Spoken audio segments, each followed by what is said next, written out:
Pasar Indonesia berharap pasar Indonesia terus tumbuh berhasil. Komisi Pengawas Persaingan Usaha atau KPPU menyatakan PT Tirta Investama yang memproduksi aqua dan distributornya PT Dalina Perkasa bersalah dalam KPPU menilai ada beberapa pihak yang menggunakan strategi untuk mengambil untung. Assalamualaikum warahmatullahi wabarakatuh. Shalom, Om Swastiastu, Namo Buddhaya, dan salam kebajikan bagi kita semua. Perkenalkan, kami dari kelompok 9 yang beranggotakan M. Raffi, Herbert, Frida, dan saya Evan, juga Aisyah dan Makandi. Pada kesempatan kali ini kami akan membahas mengenai persaingan usaha bisnis, termasuk perjanjian yang dilarang dalam Undang-Undang Nomor 5 Tahun 1999. Selamat menyaksikan.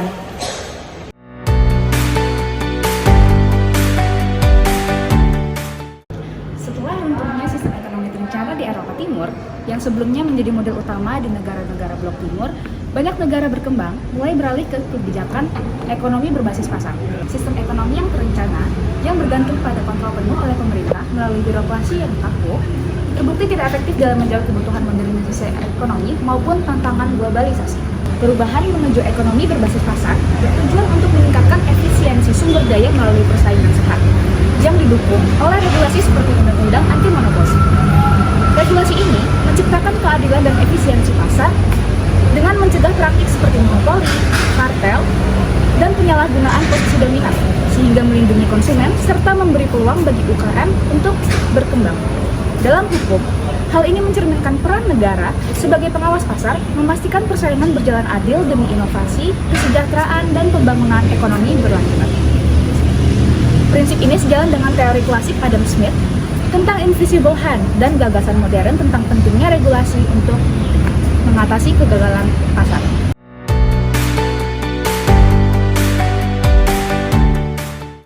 Berikutnya aku bakal jelasin jenis-jenis perjanjian yang dilarang dalam Undang-Undang Nomor 5 Tahun 1995. Yang pertama adalah perjanjian monopoli.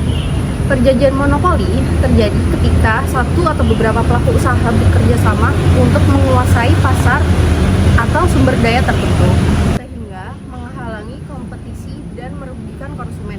Misalnya, jika satu perusahaan mengendalikan pasokan barang, maka harga dapat dinaikkan tanpa ada pilihan bagi konsumen. Lalu yang kedua adalah perjanjian kartel. Kartel adalah perjanjian antara pelaku usaha untuk mengatur harga produksi atau distribusi barang atau jasa dengan tujuan membatasi kompetisi. Kartel biasanya dilakukan secara diam-diam dan bisa mempengaruhi harga pasar secara tidak adil. Harga yang pernah ditemukan pada industri minyak goreng di Indonesia. Kasus ini mengungkapkan bagaimana beberapa perusahaan bekerja sama untuk menaikkan harga minyak goreng yang merugikan konsumen dan mengurangi persaingan pasar. Yang ketiga, yakni perjanjian pembatasan produksi. Perjanjian ini terjadi ketika pelaku usaha sengaja membatasi produksi barang atau jasa untuk menjaga harga tetap tinggi.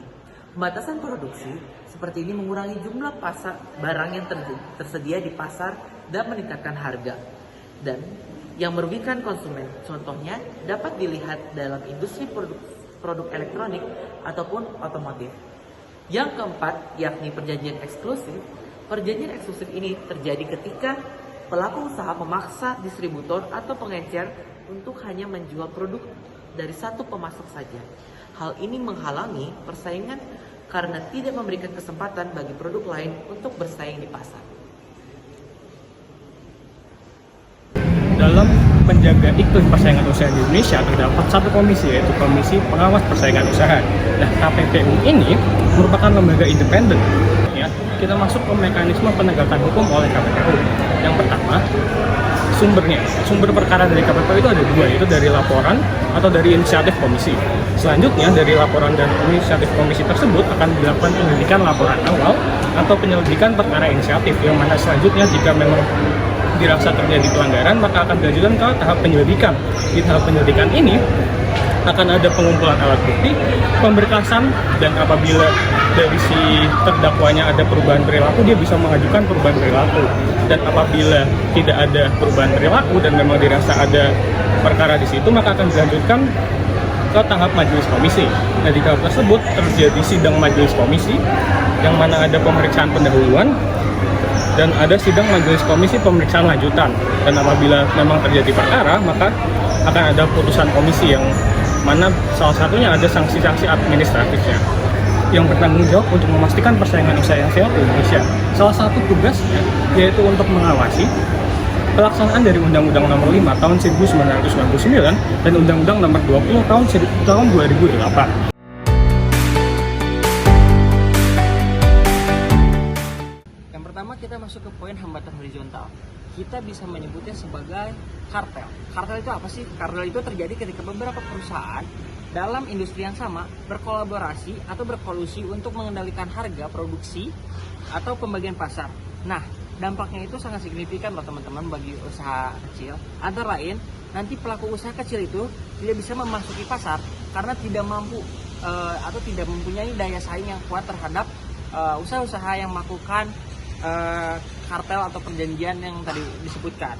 Lalu juga nantinya persaingan usaha kecil itu tidak bisa bersaing karena tidak bisa mampu menyesuaikan harga sesuai kesepakatan kartel. Usaha kecil yang tidak termasuk dalam kartel itu mungkin tidak memiliki skala ekonomi yang tinggi untuk menyesuaikan harga tanpa mengalami kerugian. Lalu juga nanti juga kehilangan pasar karena konsumen terpaksa membeli dari anggota kartel. Nah, kartel ini dapat membatasi pasokan, memaksa konsumen membeli dari mereka dan mengabaikan perusahaan-perusahaan kecil. Lalu kita masuk ke perjanjian tertutup. Nah, ini termasuk diklasifikasi hambatan vertikal. Perjanjian tertutup ini melibatkan kesepakatan eksklusif antara perusahaan pada tingkat yang berbeda dalam rantai pasokan. Nah, nantinya persaingan usaha yang kecil itu mempunyai batas akses yang kecil terhadap bahan baku atau saluran distribusi. Karena perjanjian eksklusif itu dapat menghalangi usaha kecil mendapatkan bahan baku berkualitas atau mengakses jaringan distribusi yang efisien. Lalu kita masuk ke merger, teman-teman.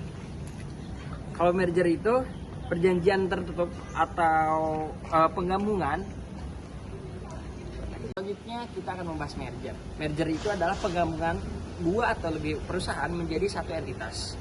Nah, dampaknya apa terhadap perusahaan kecil ini? Antara lain adalah berkurangnya daya saing karena skala ekonomi yang lebih kecil. Perusahaan hasil merger memiliki sumber daya yang lebih besar dan tentunya dapat beroperasi lebih efisien. Lalu juga nanti perusahaan kecil kesulitan untuk memperoleh pendanaan karena investor lebih tertarik kepada perusahaan besar, apalagi usaha yang hasil penggabungan merger tersebut. Lalu nanti kehilangan pelanggan yang beralih ke perusahaan berhasil merger. Yang terakhir, kita akan membahas monopoli. Monopoli itu adalah terjadi ketika suatu perusahaan memiliki akses penuh atau kendali penuh terhadap suatu pasar. Dampaknya pada usaha kecil yaitu terpinggirkan dari pasar karena dominasi perusahaan monopoli. Usaha kecil juga sulit bersaing dengan perusahaan yang menguasai pasar dalam aspek besar. Lalu kesulitan yang berinovasi karena keterbatasan sumber daya dibanding perusahaan monopoli. Monopoli itu sering memiliki dana besar untuk riset dan pengembangan.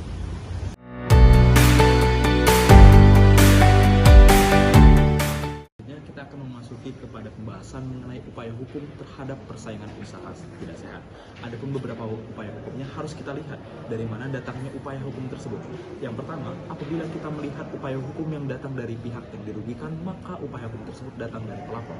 Dalam hal ini, apabila salah satu pihak merasa dirugikan atas adanya ketentuan persaingan usaha seperti adanya monopoli, oligopoli, ataupun perjanjian vertikal maupun horizontal, maka pihak pelapor dapat melakukan laporan atas terjadinya persaingan usaha tidak sehat kepada KPPU, yang dimana KPPU sendiri akan melakukan penyelidikan, kemudian penyidikan untuk melihat apakah telah terjadinya rumusan sesuai dengan ketentuan di dalam Undang-Undang Nomor 5 Tahun 1999.